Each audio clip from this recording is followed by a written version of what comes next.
অন্যদিকে আজ নজর থাকবে সুপ্রিম কোর্টের দিকে, কারণ আজ সুপ্রিম কোর্টে আরজি কর মামলার শুনানি। আজ সুপ্রিম কোর্টে সিবিআই এর স্ট্যাটাস রিপোর্ট পেশ।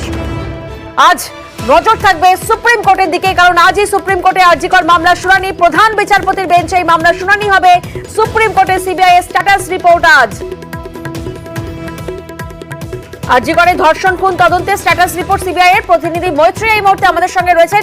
মৈত্রী, আজই সুপ্রিম কোর্টে আরজি কর মামলার শুনানি হবে। প্রধান বিচারপতির বেঞ্চে এই মামলার শুনানি হবে। ঠিক কখন, কটার সময় সিবিআই স্ট্যাটাস রিপোর্ট পেশ করবেন, কি জানা যাচ্ছে?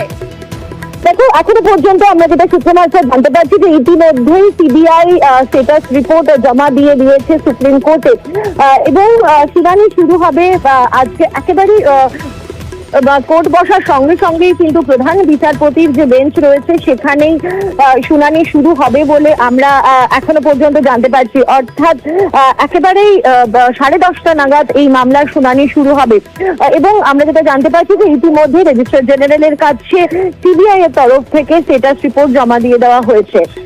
বেশ, অর্থাৎ ইতিমধ্যেই আপনাদেরকে জানিয়ে রাখি, ইতিমধ্যে সিবিআই স্ট্যাটাস রিপোর্ট জমা দিয়ে দিয়েছে সুপ্রিম কোর্টে। ঠিক 10:30টায় শুনানি হবে। প্রধান বিচারপতির বেঞ্চে এই মামলার শুনানি হবে। ধন্যবাদ মৈত্রী।